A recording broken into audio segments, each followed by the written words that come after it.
स्वागत है आपका बोलता हिंदुस्तान पर। मैं हूं आपके साथ निकिता मिश्रा। भारत की राजनीति में अगर किसी राज्य को सबसे ज्यादा रणनीतिक, भावनात्मक और ऐतिहासिक रूप से अहम माना जाता है तो वो है पश्चिम बंगाल, क्योंकि इतिहास गवाह है जब अंग्रेज भारत में आए तो उन्हें सबसे पहले बंगाल को ही अपना रास्ता बनाया और बंगाल में पैर जमाने के बाद ही उन्होंने धीरे धीरे पूरे भारत में अपना शासन फैला दिया। आज लगभग 300 साल बाद एक बार फिर बंगाल भारतीय राजनीति का सबसे बड़ा रण क्षेत्र बन चुका है। फर्क सिर्फ इतना है कि इस बार लड़ाई अंग्रेजों और भारतीयों के बीच नहीं है, बल्कि सत्ता और विपक्ष के बीच है, यानी महामानव और ममता दीदी के बीच है इस बार की लड़ाई। जी हाँ, आप सबको मालूम होगा कि बंगाल चुनाव को लेकर के जिस तरह से सरगर्मियां तेज हैं, उसी में एक मामला इस समय सोशल मीडिया पे काफी तेजी से वायरल है। इस समय देश के 21 राज्यों में बीजेपी की सरकार है, लेकिन एक राज्य ऐसा है जहां बीजेपी को अब तक जीत नहीं मिल पाई है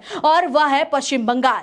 क्योंकि वहां एक मजबूत नेता है जिन्हें लोग दीदी के नाम से जानते हैं और उनकी पार्टी ने पिछले कई चुनावों में बीजेपी को कड़ी टक्कर भी दी है। यही वजह है कि राजनीतिक गलियारों में अक्सर ये कहा जाता है कि जो बंगाल जीतेगा वही देश की राजनीति में अगला रास्ता तय करेगा। शास्त्रों में एक बात कही गई है कि जीतने के लिए साम दाम दंड भेद हर रणनीति का इस्तेमाल किया जाता है और विपक्ष का आरोप है कि बंगाल को जीतने का सपना इतना बड़ा हो चुका है कि अब हर संभव तरीका अपनाया जा रहा है बीजेपी की तरफ से।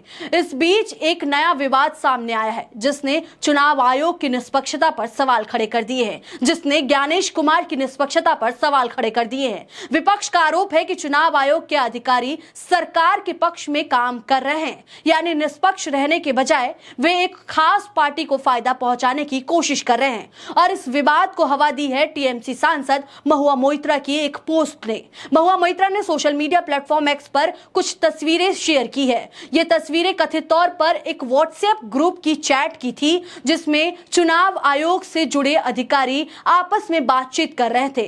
इस तस्वीर को शेयर करते हुए महुआ मोइत्रा ने सीधे चुनाव अधिकारियों पर गंभीर आरोप लगाए हैं। उन्होंने लिखा कि प्रिय सीईओ वेस्ट बंगाल, आप हर दिन अपने ही व्हाट्सएप ग्रुप में बेनकाब हो रहे हैं। पर्यवेक्षक यानी ऑब्जर्वर साफ तौर पर कह रहे हैं कि आप निष्पक्ष नहीं हैं। बाकी चुनावों के विपरीत जहां वे सिर्फ निगरानी करते हैं, पश्चिम बंगाल में आप उनसे हर काम करने के लिए कह रहे हैं। यहां तक कि आप बलात्कार जैसे शब्दों का इस्तेमाल कर रहे हैं। यह बयान अपने आप में बहुत गंभीर है क्योंकि चुनाव आयोग भारत की सबसे संवैधानिक और भरोसेमंद संस्थाओं में से एक माना जाता है। अगर उसी की निष्पक्षता पर सवाल उठे तो लोकतंत्र की जड़ें कमजोर हो सकती है। लेकिन यह पहली बार नहीं है जब महुआ मोइत्रा ने ऐसे आरोप लगाए हों, यानी यह विपक्ष ने ऐसे आरोप लगाए हों। लगातार विपक्ष की तरफ से कहा गया है कि चुनाव आयोग ज्ञानेश कुमार निष्पक्ष नहीं है। इससे पहले भी महुआ मोइत्रा ने दावा किया था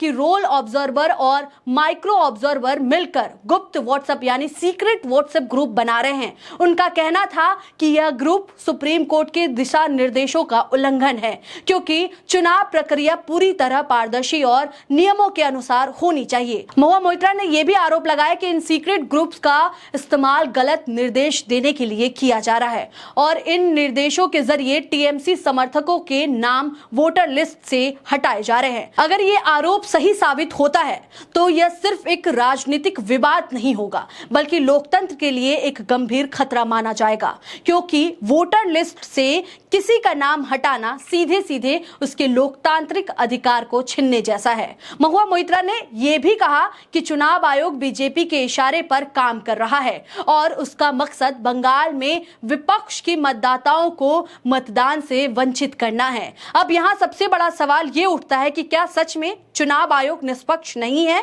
या फिर यह सिर्फ एक राजनीतिक आरोप है, क्योंकि चुनाव के समय ऐसे आरोप लगाना भारतीय राजनीति में नई बात नहीं है। हर पार्टी चाहती है कि चुनाव नतीजे उसके पक्ष में हो, लेकिन जब परिणाम अनिश्चित होते हैं तो आरोप प्रत्यारोप भी बढ़ जाते हैं। लेकिन बंगाल का मामला थोड़ा अलग है क्योंकि यहाँ राजनीतिक प्रतिस्पर्धा बहुत तीखी है और हर चुनाव को करो या मरो की लड़ाई की तरह देखा जाता है। बीजेपी के लिए बंगाल सिर्फ एक राज्य नहीं है, यह एक राजनीतिक सपना है। अगर बीजेपी बंगाल जीत लेती है तो वह देश के पूर्वी हिस्से में अपनी पकड़ और मजबूत कर सकती है और राष्ट्रीय राजनीति में उसका प्रभाव और बढ़ सकता है।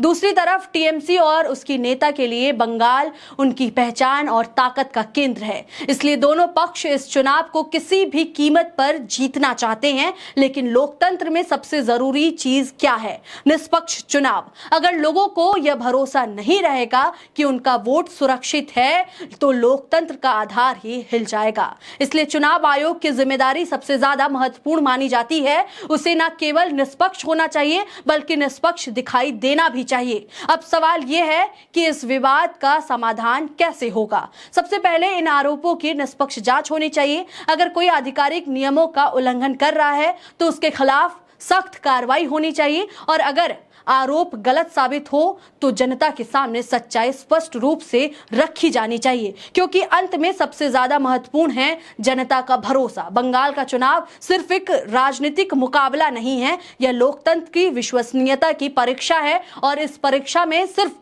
पार्टियां ही नहीं बल्कि संस्थाएं भी परखी जा रही हैं। आज हर नागरिक के मन में एक ही सवाल है कि क्या सच में चुनाव निष्पक्ष हो रहा है या होगा? क्या हर वोट की कीमत बराबर होगी और क्या लोकतंत्र की आत्मा सुरक्षित रहेगी? इन सवालों के जवाब फिलहाल तो नहीं है, लेकिन आपको क्या लगता है इस पूरे मामले पर? आप क्या सोचते हैं? अपनी राय हमें कॉमेंट्स के जरिए जरूर बताएं। तब तक के लिए देखते रहें बोलता है हिंदुस्तान। शुक्रिया।